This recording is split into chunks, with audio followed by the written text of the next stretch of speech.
Buenas tardes a todos y bienvenidos una vez más al invitado de Radio Francia Internacional. El próximo viernes, 8 de febrero, se presenta aquí en París, en la milonga llamada Caminito, el violinista argentino Fabián Bertero, que interpretará con su sexteto de tango obras propias y de autores contemporáneos y, por supuesto, clásicos del tango.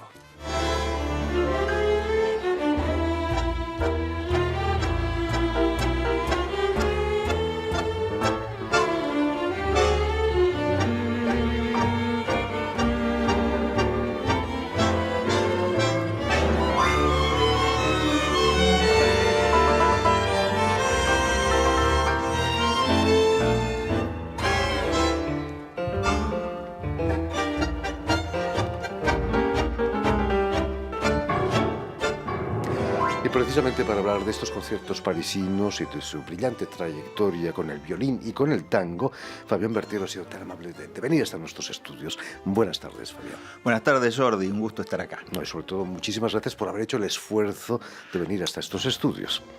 Permíteme que explique, Fabián, que has nacido en la ciudad argentina de Colonia Esperanza en 1967, si no me equivoco, Sí. en el seno de una familia de origen italiano en la que la música era muy importante, ¿no? Me contabas que tenías un abuelo bandoneonista, que tu padre Sí. también lo era. Sí, mi abuelo era bandoneonista, podríamos decir que fue mi primer dúo el que tuve con mi abuelo. Yo era muy chico y tocábamos cosas criollas que tocaba él. Él tocaba todo un repertorio que no incluía solo tango, sino que incluía otros ritmos que se tocaban mucho allá en el campo cuando él era joven, pasodobles, rancheras, valses, cosas por el estilo. Y medio que con él empecé, ¿no? Después, mi padre también es bandoneonista, mi tío es violinista. De alguna manera, como decíamos antes, el violín fue impuesto. Como decía mi tío, yo quería ser pianista en realidad. Me dice, no, con el piano vas a trabajar poco, los violinistas trabajan mucho. En ese momento en Buenos Aires había grabaciones a rolete, había para todos los gustos y todas las grabaciones tenían mínimo 12 violinistas, la fila completa. Entonces, vos tenés que agarrar el violín y agarré el violín. Y acá estoy. ¿Y el bandoneón nunca te tentó habiendo escuchando de pequeño, me imagino? ¿Sabés que no? Siendo un instrumento que me gusta realmente mucho, para el cual escribo mucho, porque de hecho tengo dos orquestas, una con 3 bandoneones, otra con 4 bandoneones, tengo un sexteto que incluye un bandoneón, pero tengo inclusive escrito un concierto para bandoneón y orquesta. Pero no, nunca se me dio por agarrarlo y tocar. Quizá cuando me jubile... Además es muy pesado el bandoneón, ¿no? Es un instrumento, es complicado. Es complicado. Pensá que son en realidad 4 teclados, porque son 2 teclados diferentes y cada uno es distinto abriendo y cerrando. Y las notas no están ordenadas de manera correlativa. O sea, no es que está el do, arriba el re, arriba el mi, no, nada. Entonces es... Lo inventó el diablo. Algo por el estilo, sí. O un diablo, o el diablo o un loco, no sé, pero... En el 89, Fabián, te vas a instalar en Buenos Aires, Sí. donde vas a tocar en orquestas filarmónicas, porque tu formación es clásica, ¿no? Sí, mi formación es clásica, creo que como la mayoría de los violinistas. Yo empecé en la Sinfónica de Santa Fe en el año 83, tenía 16 años. O sea, vivo de la música desde los 15 y arranqué en la Sinfónica efectivo en el 83. Y después en el 89 me fui a Buenos Aires, entré primero en la Orquesta Filarmónica y después en la Estable del Teatro Colón. Estuve unos años y después de eso, hubo un concurso para puestos estables en la Orquesta del Tango de Buenos Aires en el 93 o 92, 93. Y ahí, ingresé y estuve muchísimos años, hasta el 2007. No fue traumático para ti, el tango lo llevas en la sangre, ¿no? Sí, o sea, el tango estaba siempre. Y siempre me gustó no solo el tango, sino toda la música popular. O sea, siempre me gustó mucho el folclore, me gusta mucho el jazz, básicamente. Y la música clásica, o sea, uno tenía el programa de la música clásica de alguna manera, pero en ese momento, el tango representaba por un lado una salida laboral y por otro lado me permitía todo otro trabajo muy por encima de lo que es de alguna manera ir y tocar en un atril de una orquesta. O sea, me permitía arreglar, componer y y arranqué por ese lado. Transcribir también, ¿no? Es Transcribir difícil, también, ¿no? sí. Hay que escribir mucho para un sexteto, ¿no? Sí, sí, sí, o sea, lo que nosotros le llamamos arreglo, ¿no? Por Lo que supuesto, uno hace, sí, un sí. oficio. En el 91 vas a realizar tu primera gira internacional que te va a Sí, llevar a Japón. sí, He sí. leído en algún lado que fue impresionante para ti, ¿no? Salir de un país con una inflación terrible como era Argentina en aquella época para llegar al segundo país más rico del mundo. Claro, era salir de un país como Argentina en el peor momento a pasar a la primera o segunda economía mundial en el mejor de sus momentos. O sea, era de una punta a la otra de alguna manera. Y bueno, fue todo un impacto porque fue mi primer gira, o sea, mi primer viaje de trabajo, mi primer viaje en avión, mi primer viaje a Japón. O sea, era primero en muchas cosas, ¿no? ¿Qué recuerdos te quedan de ese viaje? ¿Alguna anécdota quizás? No hay asado en Japón, por No hay cierto. asado, no, no. Y sí, la comida es un tema, o sea, hay que adaptarse a lo que hay. El tema también es conseguir lo que uno quiere por el tema idiomático. Eso es un problema. O sea, uno compra cosas equivocadas. Por ejemplo, vos ves algo que se parece al pan, pero después lo traes a tu casa, al hotel, y no es pan. Es una cosa que abrís y adentro tiene dulce, por ejemplo. Entonces no te sirve para mojar la salsa, para remojar en salsa, porque es otra cosa. Ese tipo de cosas me han pasado un montón. De hecho, en un momento entré a un restaurante, estaba yo solo, pero era muy tarde, y pedí así por la foto, pedí un pescado, no sé qué, y me gustó, entonces le dije que I like this, entonces me empezó a mostrar muy servicial en un libro qué pescado era y qué sé yo, y después saca un frasco que era como una baba con muchos ojos adentro, y saca una cosa así, y yo vi en el plato una baba transparente con dos ojos que me miraban, y me dice, for you, presento, que me lo regalaba para que lo pruebe, y se quedó ahí con una sonrisa, así que me lo tuve que comer. ¿Qué era eso? No sé, pero es lo más espantoso que he comido en mi vida. Qué horrible. No era asado. No. Vas a llegar a una cierta estabilidad cuando entres en la Orquesta de Tango de Buenos Aires, ¿no? Era difícil entrar en esa orquesta. La Sí, orquesta estatal. sí, sí, sí, es una orquesta estatal. Sí, era realmente difícil entrar. Y sí, lo que tienen las orquestas estatales es que te dan la posibilidad o sea, o la tranquilidad de tener lo económico resuelto de alguna manera, ¿no? O sea que la O vas a sea, dejar pronto también, ¿no? no, ya la dejé. Claro, ¿cuánto tiempo duraste? Ya la dejé. Y estuve muchos años, de 1992 al 2007. No está mal. Sí, sí, sí, sí. Es una experiencia también, ¿no? Tocar en esas Sí, condiciones.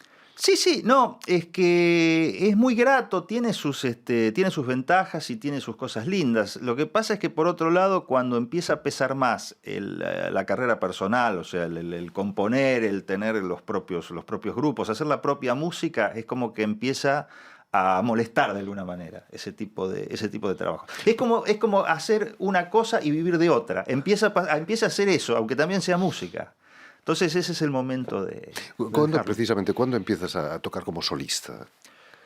Y como solista en otros grupos, más o menos en la misma época de entrar en la orquesta, que estuve primero con una orquesta que había armado Daniel Vinelli, después fui muchos años violín solista de José Pepe Colangelo, y después, bueno, estuve los últimos 12 años, ya dejando la orquesta, como violín solista de Raúl Garelo, también estuve con Osvaldo Piro, y mi música la empecé a hacer también paralela a eso, o sea, había formado el primer sexteto, lo formé en 1995, 96, pero empecé a darle gas, de alguna manera, como decimos nosotros, a partir de 2003, 2004. Ahí empecé con todo. Como compositor, vas tras los pasos de Piazzolla, quizás. He oído que has compuesto un concierto para bandoneón y orquesta. Sí, Piazzolla es quizá mi compositor favorito. Es sin duda el más grande compositor argentino de todas las músicas, o sea, no solo dentro del tango. Ahora, mi música no se parece mucho a Piazzolla, es muy raro eso, es muy raro. Hasta le hice uno de mis últimos temas, que vamos a interpretar el 8, es un tema homenaje que se llama Pensando en Astor.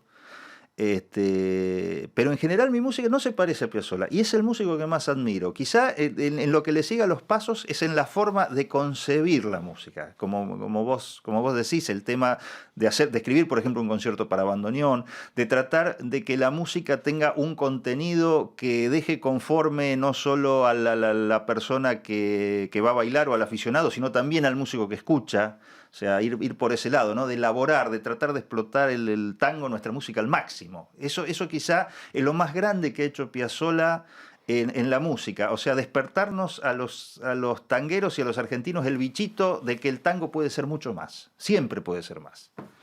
Hablando de mucho más, vas a pasar de la Fosa del Colón a tocar en el escenario con una formación, un sexteto, acompañando a Sandra Rumolino, ¿no? Sí. Vas a estar ¿Qué se siente estando en el escenario y no en la fosa? Y es otra cosa totalmente, totalmente distinta. ¿Podemos parar? Por supuesto, no, cuéntame. Sí.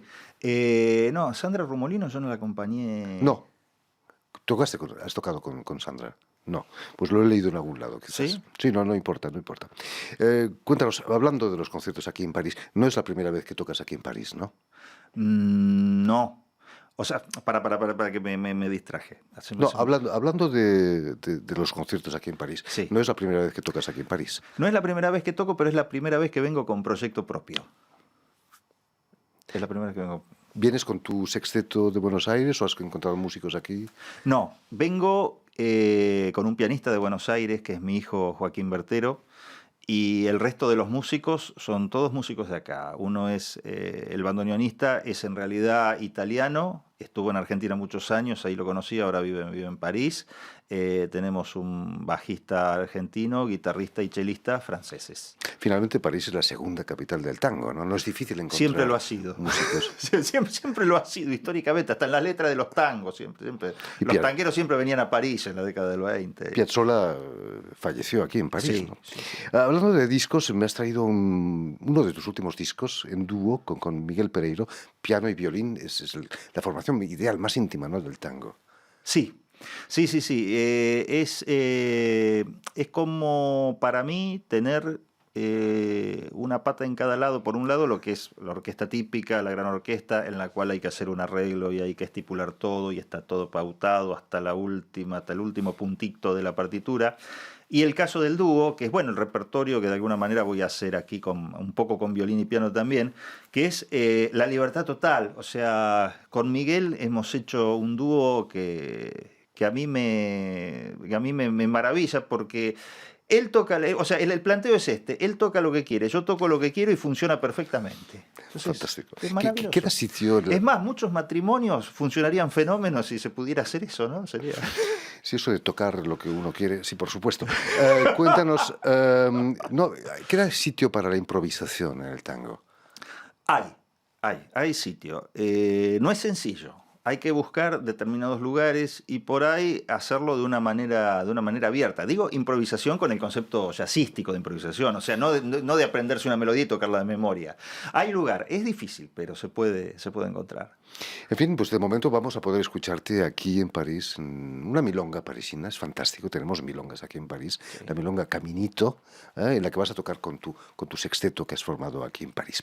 En fin, pues muchísimas gracias por haber estado aquí con nosotros, Fabián, ha sido un placer realmente tenerte aquí. Permíteme también que dé las gracias a Suel Kedir y a Vanessa Albaso, quienes han estado a cargo de la realización del programa, y enviar un saludo muy cordial a nuestros telespectadores, porque también los tenemos, que nos siguen en toda América Latina gracias a una cadena de televisión uruguaya que se llama Canal U de Montevideo.